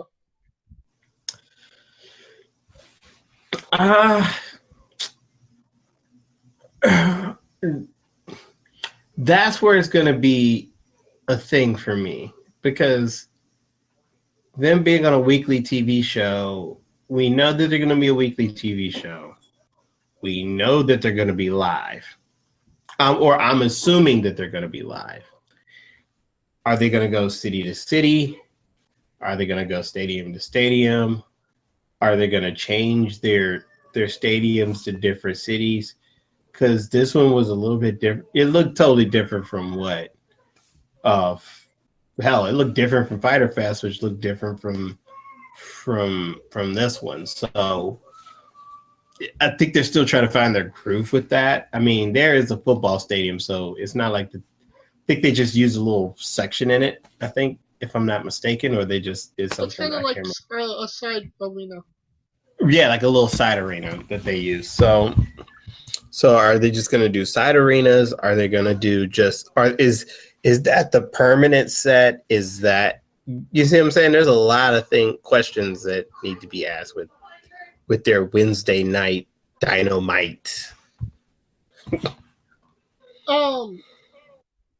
So Tony Khan, the president of AEW, tweeted out that the way that they designed the format of the staging area was from an episode of South Park. So chew on that for a little while. And they say this is going to be the war. That's the reason I wanted to have your opinion on it. That's all I'm gonna say. Yeah. And people swear that this is going to change wrestling. And just that they're using South. Yeah. They're using South Park as inspiration, but this is what y'all expect to change the wrestling world. Yeah. Gotcha. All right, our next segment, we are wrestling with Evolve 10th Anniversary Celebration Show. Not a bad show. I kind of enjoyed it. I didn't think it was a bad show. Considering that it was an hour less than Fight for the Fallen, I loved it. Yeah, it was okay. I just wish that they weren't NXT heavy. I just felt like it was good to have, like, I think it would have been cool to have like Adam Cole do his thing, but I thought Adam Cole against an Evolve guy would have been better. For me, I think it would, because I think it was just it was something to highlight the relationship between WWE and Evolve and all the people that came through and did their thing. But I just felt like they kind of used the network. WWE used this as a chance to kind of like, hey, look what we've done for Evolve type deal, rather than, hey, look at this company that's actually legit and got some badass wrestlers. The first match out of the night was Josh Briggs pinned Anthony Green.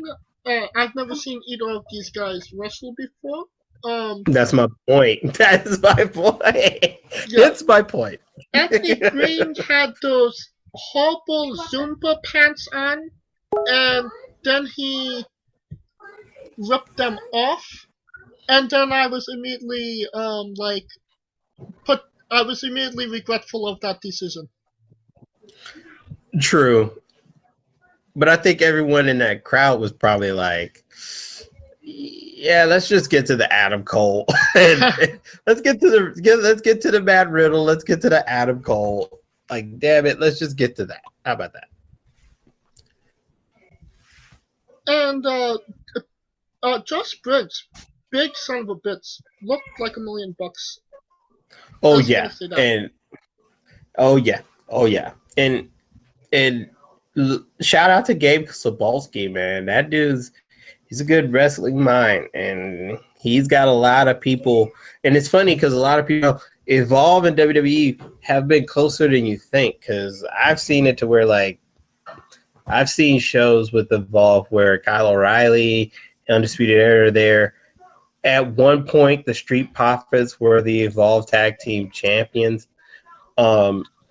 Yeah, so it's not like, when you don't see them on TV there, it's when they're back. They usually go back to Evolve. And look who we decided to show Hello, do you hear me? Yep. Yeah, what up? I thought Kaliko knocked you out again, but at last you came back, Mitch Mayhem. And all your I didn't finish the job. You were merciful, Kaliko. What's up, everyone?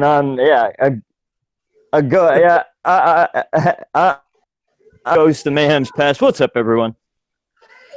I feel like Scar in the It's hard to understand what. Yeah, I hear a background that's kind of messing with us. There's a lot of noise going on. It's like Simba. It's good to see you alive. Circle of life. Damn it, Mitch, we don't want to get sued. 2 minutes on That's the podcast right. and you're already doing us in trouble. Even you're right. Damn, Sony will be on our asses. What am I thinking? Oh, okay. I'm sorry. I'm too. Well, I got to keep that in my head. Okay. It won't be Sony. It'll just be Beyonce. Well, it would be one of those music groups. If you even have a second of a song clip or even singing a song on a YouTube video, they'll tag your shit and demonetize it or whatever. But, Bastards. Oh yeah. Bastards. It's not like we're not there yet, but we might be down the road. Maybe hey, if people are talking shit about us, then that's a good thing in my book. Exactly. Yeah, that's true. Just to catch you up, Mitch, we talked about the G1 so far. Okay. Kenta kicked Tanahashi so hard his spine came out of his asshole. Okay. Yeah, and the new AEW Fight for the Fallen was all made up of a South Park skit. I had some. Well, that's where the inspiration came from. In terms of the look of the stadium, that's like if you look at the stadium from a certain angle, it's legit. Like he carbon copied what it looks like from a certain angle in the Coliseum. So, or it's a Daily Palette place or whatever it's called. Yeah. So that's where that's what you mean on that. But no, I was gonna say, I got a lot of stuff to talk about, funny enough, on Fight for the Fallen. Sorry, we already covered it. Thanks. No, I had like insight and shit like that. Anyway, I mean, we waited for you an hour and literally 2 hours. Fair enough. I mean, I was trying to get home. No, it's cool. We can go. I mean, technically, when I look at the Evolve show, the big people were looking for were Adam Cole and maybe like the Evolve and the Matt Riddle match. I think those were the standouts. I mean, the winner take all match was pretty interesting, but you knew what that crowd was there for. Real quick before I forget, I'm sorry, Kaliko. I'm gonna forget though if I don't do this. Real quick, this is what I was gonna say, James. I do want to get this off my chest real quick. Last week, when me and you were doing the show on Kaliko Live, you know how we were talking about the Cody Rhodes and Sean Spears with the chair incident, right? Mm-hmm. Yeah. Okay. Well, okay, and I stand by the fact that 2 of my friends told like that I still think that was part of it. Like Cody was gonna slice his head and then just make it not look like that. But I heard from other friends that basically, you like we talked about the dent in the middle of the chair and where they hit. They basically rigged it to where it was just like a cookie sheet, to where it was so thin it didn't really like it was like hitting them with a cookie sheet. And what happened to Britt Baker? And so what happened, real quick, what happened with the cut was we didn't see it, but the very edge of that, like you thought, the edge of that, the end of that chair, in between, the seat and the lip of it, caught him on the other end of his head as it was rotating over. So So I there's few people who say one way, a few people say other, and they're doing it to protect kayfabe, which it's some people don't care about that, and some people do.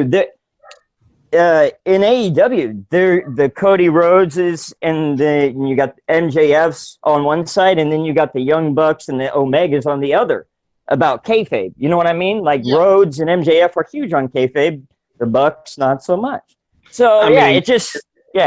Sorry. I can see that, considering that the Bucks have a weekly YouTube show called Being the Elite. And have you noticed that Cody branched off from Being the Elite and made his own channel called Nightmare Family? Yeah.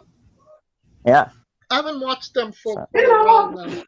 But they branched off on purpose. I'm just giving some info. I wanted to speak on what I spoke about last week. But can we get to the match that everybody's been wanting to hear about it? Stephen Wolf won a fatal four-way freestyle match over Sean Muda, Kurt Stallion, and Harlem Bravo. My God. Oh, stop the pressure. Yeah, that's the match everyone wanted to see. Yeah.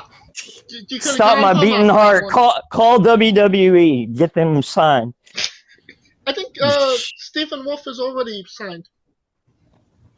You missed the point. Never mind.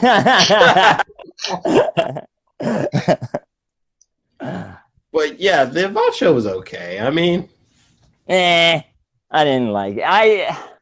Like I said, it was a glorified spot fest, in my opinion.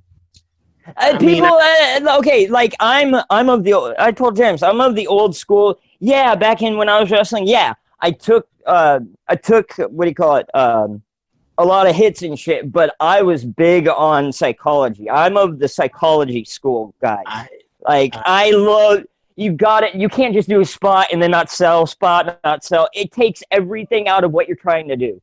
You mean like the Young Bucks? But anyway. Yes, absolutely. No, you're right. You're absolutely right. But that's the thing. But they do a little bit. They sell like when Dustin and them, start grinding the arm. They sell the important parts, things you gotta sell. So it's kind of on preference as long as you sell the important shit. But anyways, go ahead.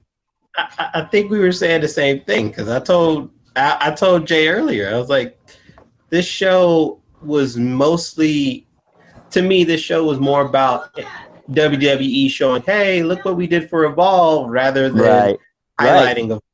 To me. Right. And all they did was, instead of say, here's the Evolve roster, they showed, here's the people on the WWE roster who have been in Evolve.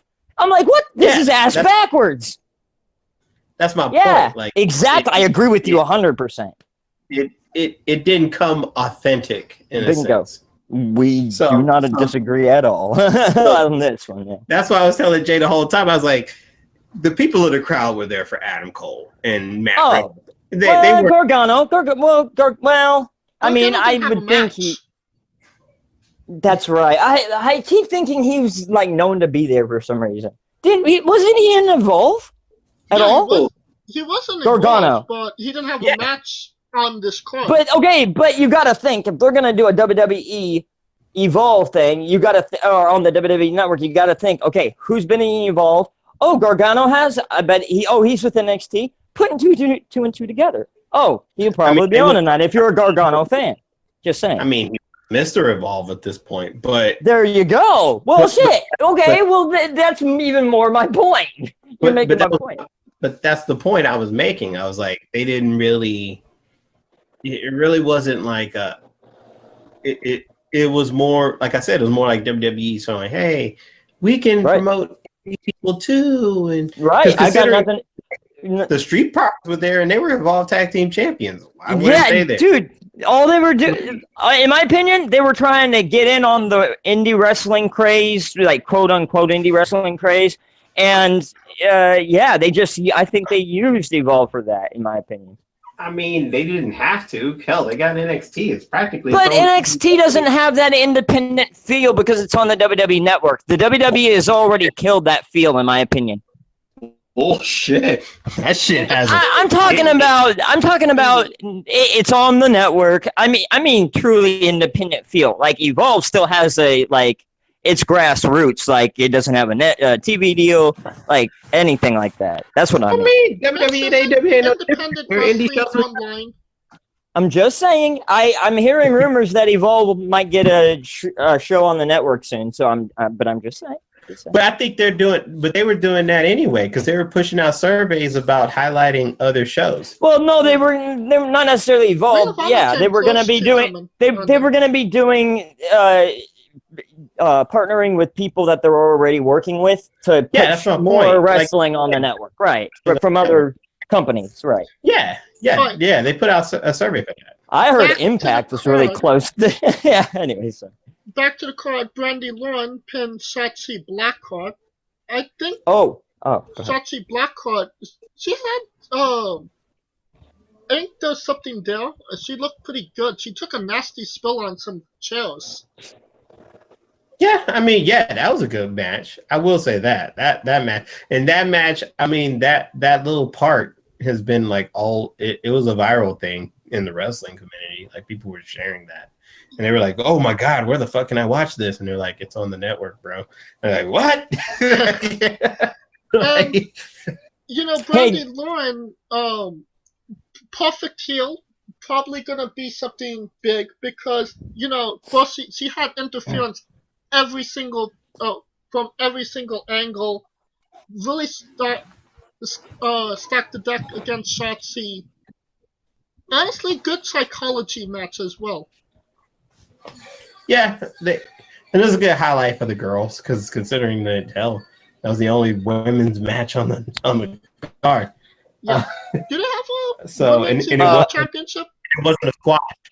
Yeah, what was that? Do they have a women's championship in Evolve? Not that I know of. I have to go check, but not that I know of having a women's champion. Because they would highlight the hell out of it if that was the case. Yeah. I'm trying to remember something. Just real quick, take 5 seconds. I know because I came in here and usually I have a bunch of news off the top of my head. But real quick, free agent news. I don't know if you heard. LAX are the big free agents that WWE and AEW are going to be fighting over. I think they'll be showing up at All Out. Personally, just wanted to get that out of the way. Go ahead. And I kind of find that a little stupid. Why wouldn't Impact Wrestling want to keep those guys? Oh, they tried. They threw everything at them, but they refused. Yeah. Okay. Oh, because there's something to do with their TV deal, Pursuit Channel, and I guess maybe access fell through because something's going on in the background where they don't even know if they might crash. Like Impact might go down. Really? I don't know. Yeah, there's some talks. I don't know. It's getting weird. I don't want to say. I don't know. So didn't they just move to like another show? To Pursuit. Didn't they move to Pursuit? Yeah, Pursuit. Are they on Pursuit now? I can't remember. Yeah. They're on Pursuit. They're like the hobos of wrestling TV. Dude, they're on Twitch. If you're on Twitch, that's free. You're like, hey, come on now. That's like a cam girl. They're the cam girl of pro wrestling.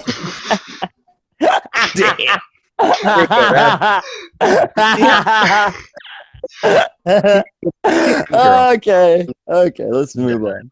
The thought of pro wrestling. Going from one tag team to another, AR Fox and Leon Ruff defeated Eddie Kingston and Joe Gacy to win the Evolve Tag Team Champions. I don't know if you knew that Eddie Kingston was part of LAX in Impact Wrestling a couple months ago. Dude, Eddie Kingston, back in the day, Eddie Kingston was the shit. Yeah. I've seen him wrestle so much. I can't even, in person, I've seen him wrestle. So. Back in the 2000 era, he was the shit on the indies, dude. Oh, Eddie Kingston? He's a great promo as well. Like, he could talk you into that. Underrated promo, big time, yep. Oh, without that. Yep. And AR Fox is really good, too. Like, that's another guy, like, he's really solid. Like, I think that's a guy no one really looks at. I've seen him a couple times when like WrestleMania weekend doing shows and stuff. I'll be honest, I only caught him at Lucha Underground. That's when I first caught him. And he wasn't known as AR Fox. I've ever seen him wrestle. He wasn't known as AR Fox in Lucha. Next match, Matt Riddle pinned Drew Gulak. Honestly, best good match. Ooh, good match. Yeah. I think Drew Gulak is finally getting that recognition that he is one of the best wrestlers they got.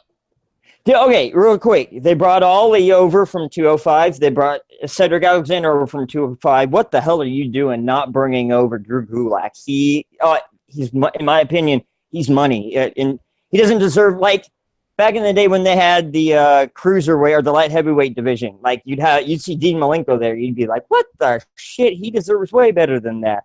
He's in that category, in my opinion.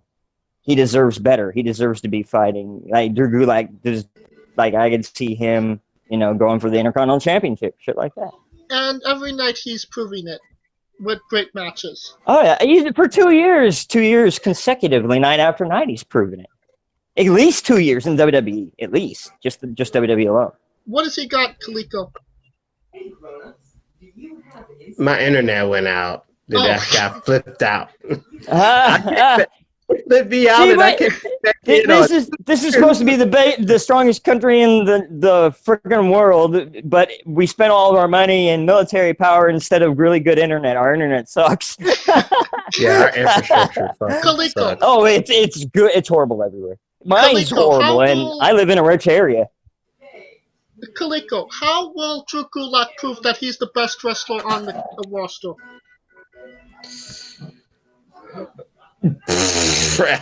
Over the last couple of months, shit, I don't. You should be steamrolling people. That was your cue to do the PowerPoint thing, Kaliko. Get on your cues, Kaliko. Get on your cues, man. Come on. Hold on. Okay. I'm messing with you. Take two. How good is Drew Gulak? We're rewinding. Kaliko, how will you just sound like you just did a motorboat in between the girl's tits right now. You just sound like. Sorry. Go ahead. Okay. How will Drew Gulak prove that he's the best wrestler on the roster? Well, gee, I can show you with my PowerPoint presentation. There you go. Yeah, I promise you all, we are not drunk right now. I might Kaliko might. Oh, okay. Well, I can't speak for Kaliko, but I'm not.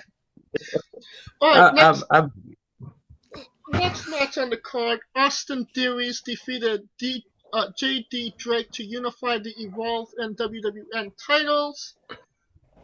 Did you say Austin Aries? Austin Theories. Oh, I was gonna say. Okay, that should be a bigger deal. Okay, never mind. You really think Austin Aries is gonna work? I know, of course not. But that's why I was making sure. Damn it, Mitch! Didn't you watch the show? Come on now. That's a I got home in a rush. I heard shit I didn't think I heard, and it got messed up. Now move on. Did you No, I was just trying to figure out how to say move on properly. I've had a long day, man. Oh, I've been there. Austin Theory, I think, is probably the next superstar to come up to NXT. This guy looks like a champion, looks like a stud in my book. And I think he had a pretty decent match with JD Drake.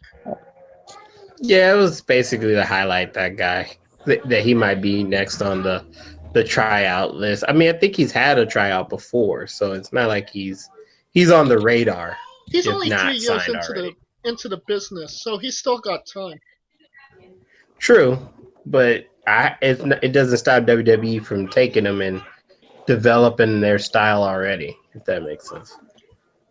Last match on the card, the main event, NXT champion Adam Cole pinned Akira Tozawa to retain. I mean, why is Akira Tozawa? I mean, I'm just, yeah. I mean, but they showcased that finally he gets to showcase himself on a bigger stage than 205 Live, which is a shit show right now. Oh my No god, one watches 205. I watch it. 205 Live.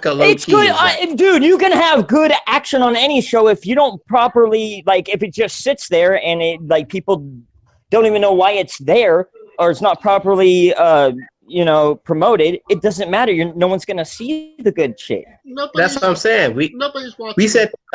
We said that last. Exactly. I said last week if they put that shit on before SmackDown rather than after, and then just play it on the network as a playback, it's a different take. Well, you can't. Yeah, you can't put it on a show because people then are going to either they're gonna wait until a certain time or they're gonna try to skip it, and then that's gonna make the seats feel more empty, in my opinion. Because right now they're trying to go for as full of a look as they can. They're going for aesthetics right now. But they don't go for that right now. I mean, what's the difference between doing main event before Raw? Like they do main event before Raw. Oh, okay, I get what you're saying. Okay, never mind. Oh, I get what you're. Never mind. I was thinking something completely different. Long day. Oh my god. It's the same as to me. You're right. I was thinking completely different. I think it just capitalized when the crowd is at its hypest, which is the beginning when they. I hear what you're saying. Yeah, when they had the most energy, because I remember when the last show I went to in 2016, they did it right because they did the John Cena versus Dean Ambrose versus who else was it? Cena versus Ambrose versus AJ Styles. They did, and I still got the chair for that. They did that right up front, and they got it out of. They did it first, and that was good. I was shocked. And I was confused, but I was glad they did it after the fact. Yeah, it was like No Mercy. I think that was No Mercy. No Mercy, October of 2016. Let me look at the chair. See.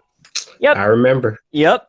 That was a good show. I remember. Yep. And if you look at the playback, I'm in so many of them, but if you look at the playback, you can find me on the floor on the right, about 5 rows from the guardrail. I doubt I will ever watch that show again, but if I do, I will look. It's hard, it's hard to find. Yeah, I'm in a blue AJ style shirt, but yeah.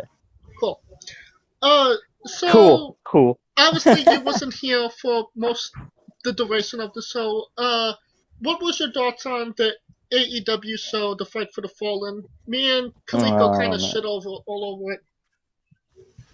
They got a lot to this is their practice time and they've got a long way to go, and I saw the errors, I saw a lot of the cue mishaps and all that shit. I saw it.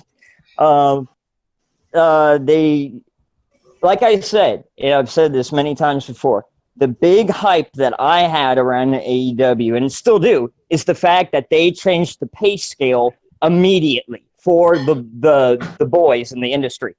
It immediately doubled or tripled in some cases everybody's pay all around, because WWE was then forced to say, oh shit, well, AEW might pay these guys this, and they have a creative incentive to go there. We got to double down and pay them even more to try to give them some incentive to stay. So that's what I'm saying. That I saw that coming. I saw that if WWE didn't get off their ass and do it themselves, that someone else would step up like an AEW and make them do it. And then they would see the competition like they did in the late 90s, and then they would fucking do it. And I've been saying this for 4 years. And it's rolling out exactly like I said it would. I just didn't know how. And you thought this show was the competition that started the war? No, this is not a war. No. Oh my God. Now you're putting more words in my mouth. What did I just say? Yeah. I said that what I got hyped about was that it upped the pay scale for all of the boys in the business, meaning in the business, Impact, ROH, all over. Yeah. Not just AEW. So, and all I'm getting at is, this is a very early stage, what do you call, alternative. In no way is this are these guys competitors. They are not. Anyone who says they're competitors, you're stupid. You don't know wrestling. They're not competitors. They're maybe in 10 years, but until then, stop that shit. For now, they're building their own niche. They need to build their own niche and try to get some mainstream, a lot of mainstream. But until then, you can't even talk about competition, but you can talk about how they drove everyone else in the business to meet the standards, and they forced WWE to finally get off their ass and do what I've been saying they need, and others have been saying they needed to do for a decade, if not longer. So. And you said you had some notes and news from that show as well? Oh no! Well, I already got a few of them off the top of my head, but no, I didn't write them down. So when I got home, I just jumped on. So I'll try and correlate them for next week. Okay. So we are, and this is the last thing we're gonna do. We are wrestling with Extreme Rules. We're finally there. We're just gonna skim through a lot of this. Really? I do have something real quick to say on the WWE. Okay. Extreme Rules for it's 50-50 booking. Absolutely. But in comparison to what they've been in since like November or October of this last year until like the last month or so, they've been shit. And so starting at Extreme Rules, even though it was 50-50 booking, I saw hope, dude. I saw hope. And I like it 10 times better than the AEW product currently. 10 times. And it's still 50-50 booking, and they need to get way more consistent because I see the holes. Like, I see, like, here's a good segment, but then, there's a shitty segment, and I see the holes. So if I can see it, I think a lot of other people can too. All right. Well, it's the first time ever Mitch Mayhem sees hope in WWE. He's looking at that. Shut up! I was a WWE fanboy when the wars in the 90s were going on. Shut up, man. I've always been a WWF guy. Shut up. All right. Don't even see. I know you're gonna try to put me in he's an AEW guy. Not even. Fuck off. First match, Finn Balor lost to Shinsuke Nakamura for the IC title. Great for Nakamura. Well, wait, was this the... No, never mind. This was, that was SmackDown when Bray Wyatt debuted. Okay, never mind. Yeah. Great for Nakamura. Hopefully he'll do something with the belt. See, real quick, I told you the Nakamura and Rusev thing was out of nowhere and made no fucking sense, and it was just basically a placeholder until they could figure out what to fucking do with him. And thank God he was patient enough to get this opportunity. But now Rusev's fucked. Now Rusev's sitting at home waiting until his contract ends. Yeah, shit.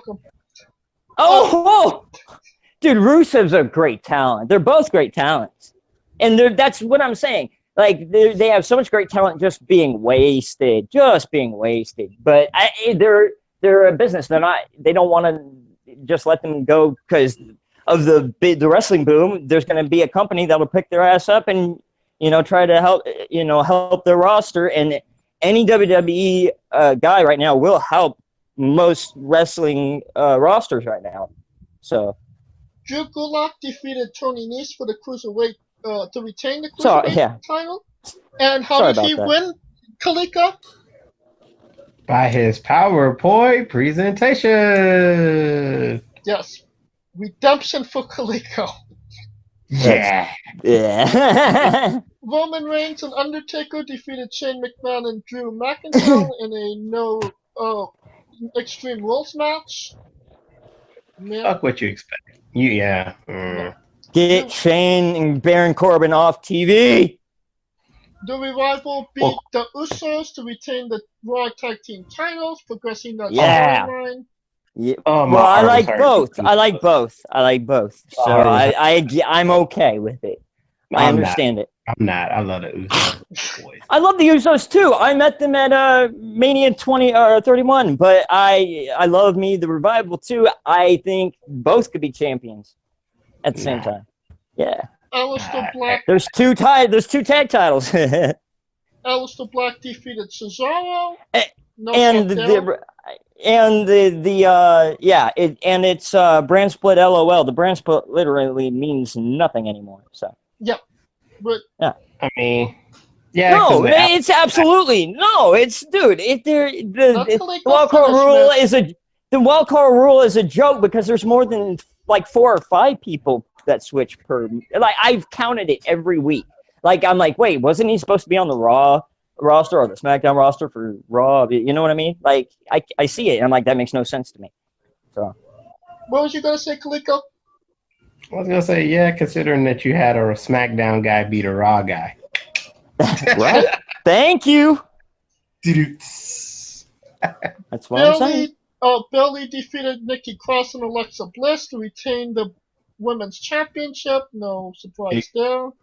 Big Booty Bayley, told you. Yep. Braun Strowman defeated Bobby Lashley in the Last Man Standing match. Real quick, and of which Braun Strowman has signed a new, I believe, 4-year deal with WWE. Good for him, man. Hopefully it was. I'm just letting you know his contract was coming up. His contract was coming up in a few months. So. Okay. Well deserved. Uh-huh. Big E and Xavier Woods defeated Daniel Bryan and Rowan and Heavy Machinery for the SmackDown Tag Titles. Kind of a shocking, yeah. Considering Xavier Woods was in a championship match he actually won. Oh. And he got the pin, of all things. Yeah, that's the most shocking. Xavier's too busy beating the other WWE, the other WWE women in the backstage. If you've seen the Paige porn tape, you know what I'm saying. That was a bad joke. That was just a bad joke. My brain's dead tonight. No, I was implying that maybe he was being a scoundrel backstage because of the porn tape with him, Maddox, and Paige. But okay. That was just a bad joke there. And we're moving on. Yeah, please do. That was a shit joke. AJ Styles defeated Ricochet for the U.S. Championship. You know what? Good for AJ Styles. He got a belt on his collection. Say again? Another belt in AJ Styles' collection. He always holds a title. Oh yeah. No, like he's never without a belt. Well, that's because he's the phenomenal one, man. He's been in the business about 20 years now. So, his phase of where, he broke his ass to get to that upper card tier was over almost a decade ago. So, he's been at that point for a decade where he's the top guy. He deserves a belt. So, that doesn't surprise me. Kevin Owens defeated Dolph Ziggler. Because you get in a mindset when you like that. Yeah, sorry. Kevin Owens defeated Dolph Ziggler. What's your favorite vegetable, Kaliko? Squash. Kofi Kingston defeated Samoa Joe. I'm upset. Oh, yeah. Go ahead and finish it. I told you. Real quick about the Kevin Owens Dolph Ziggler thing. Yep. It's obvious that they're trying to do another copy-paste with Kevin Owens. They're trying to copy-paste Steve Austin from 20 years ago. Yep. The everyday man, instead of being a bald, cussing guy again that kicks his boss in the nuts, now he's just a fat, overweight dude who eats a lot of poutine. Well, that's basically the American today. That's basically America. Yeah. Well, he's a Canadian, but I get your point. So, back to the Kofi Kingston Samoa Joe match. You were talking about it, Kaliko. You said that Kofi Kingston was going to get out by the skin of his teeth. Yeah. which gives New Day the one thing that they should have had. Very insightful. Yeah. One of them having the belt, like that was the whole thing. I mean, it's not gonna last for long, but it's good that like to show that for the New Day, because I mean they never really go like that.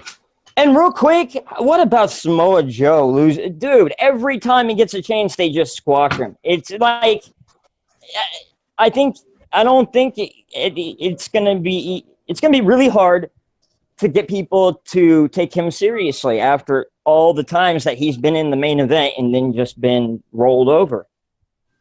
I don't think so.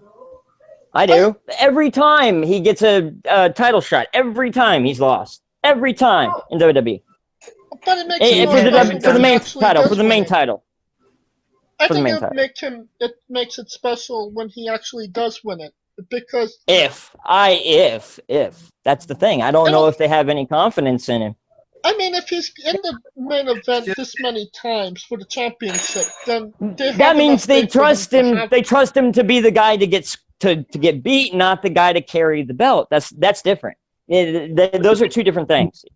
It ain't like he getting his ass kicked though. Like, I understand, but I'm saying it's not the ass getting kicked; it's your reputation getting kicked. It's the fact that you keep you keep losing, and you're supposed to be you're supposed to be some badass who's going to kill you, and then you keep getting tricked because you're a big guy who's stupid or some shit like that. Whatever they want to write it as, you know what I mean? It just comes off as that way. I think his shit, he'll just put your ass to sleep. But that's it. If he is like that, then why doesn't he just do that? And they should have had him do that to Kofi and take the belt, and then have Kofi have the chase back. You need to establish the strongman as a legit strongman, otherwise people are going to see through the curtain after a while. But he did get Kofi a couple of times. I'm just saying the 50-50 booking does pull back the curtain, and it does like make people not believe. I'm telling you. Well, everything up to this point with this Kofi Kingston Samoa Joe rivalry had been very well done. Samoa Joe it's absolutely, yeah, because Joe and Kofi's number one. Kofi's great, and Joe is one of the best, in my opinion, currently. The current bad guys on the stick. He's in terms of the mic work. He is amazing.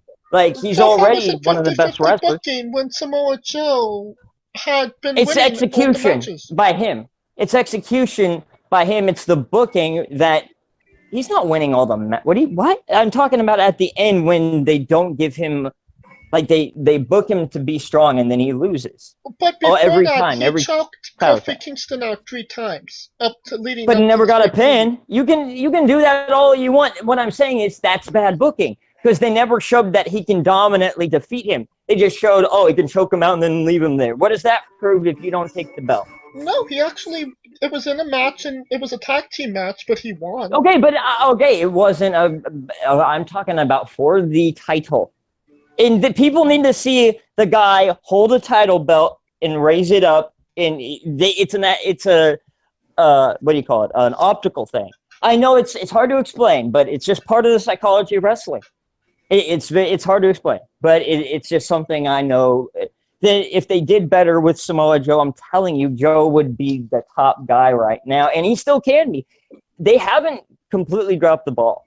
They still can do it. They haven't completely ruined him. I'm just saying they've had so many chances now to lock him up as like one of the guys, and they haven't done so. And I would have done it months ago. So anyway.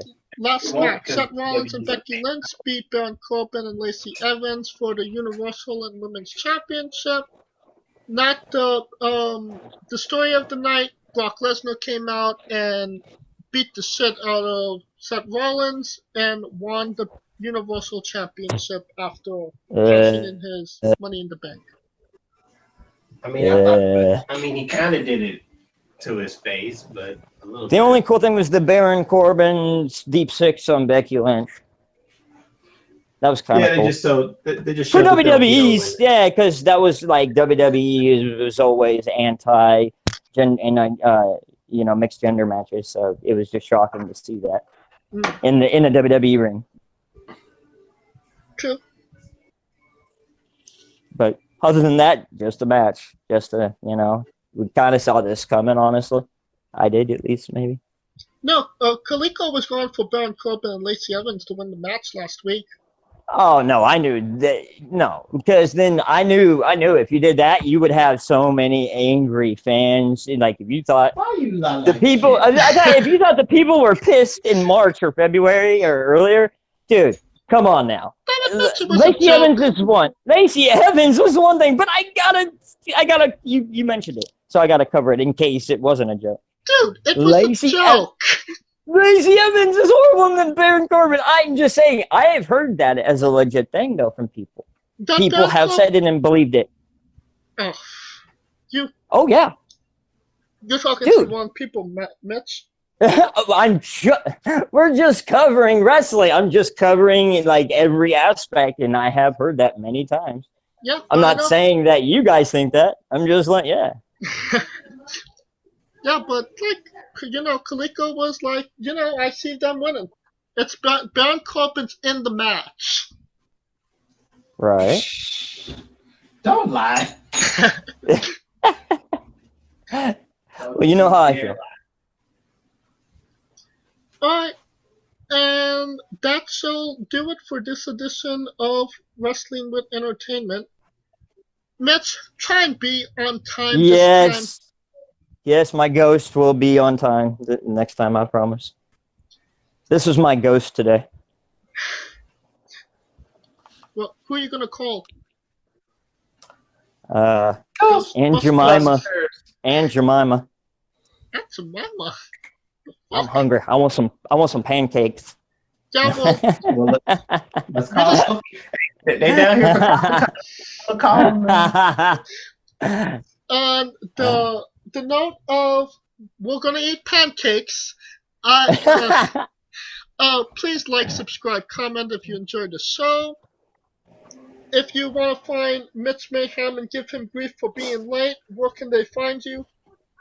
You can find me at Mitch Mayhem X on Twitter. If you want a lengthy debate about the New Japan G1 Climax, where could they find Kaliko Yachts? I am Kaliko on Twitter, Kaliko Yates on Facebook. I'm always here for the jokes. Never mind. And I am James J. Never mind. For my co-hosts, Kaliko Yachts, Mitch Mayhem, this has been Wrestling with